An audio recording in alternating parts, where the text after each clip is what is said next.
तर दुसरीकडे ठाकरेंच्या गटात उद्धव ठाकरे आणि आदित्य ठाकरे एवढेच लोक राहतील असं संदीपान भुमरे सुद्धा म्हणालेत। छत्रपती संभाजीनगरमध्ये अंबादास दानवे आणि खैरेच राहतील असंही भुमरेंनी म्हटलंय। संजय राऊतांना घेऊन आमचं वाटोळं करायचं आहे का असंही यावेळी भुमरेंनी म्हटलंय।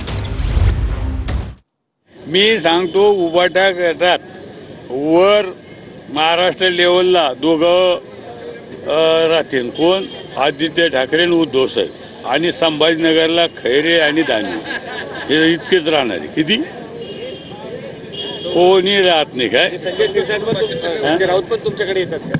संजय राऊतची आम्हाला गरज नाही, आम्हाला कोणाचीच गरज नाही, आम्हाला आमची भरपूर आहे, आम्हाला गरज नाही काय। आम्हाला त्यांना घेऊन आमच्या पक्षाचं काय वाटोळ करायचं का? जसं तिकडे वाटोळ झालं।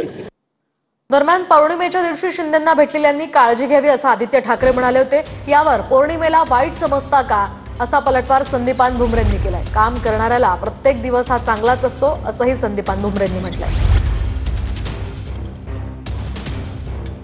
पौर्णिमा होती, काल काही लोक गावी पण जाऊन आले असतील आणि मग जे त्यांना भेटले त्यांनी थोडी काळजी घ्यावी, बस आमच्या अनुभवावरून सांगतो, बाकी काही। पौर्णिमाला आपण काय वाईट समजतो का? हा, पौर्णिमा अमुषा दिवशी आपण पूजा करतो, पौर्णिमा दिवशी पूजा करतो। मला एक वाटतं की हे चांगले दिवस आहे, येणारा दिवस हा चांगला आहे। त्यांच्या मनात थोडं चलविचल असती, पण आम्हाला काही नाही, येणारा दिवस काम करणारा हा चांगला दिवस आहे। पौर्णिमा असून द्या नाही तर अमुषा असून द्या, कोणता वार असून द्या, हा चांगला वार आहे।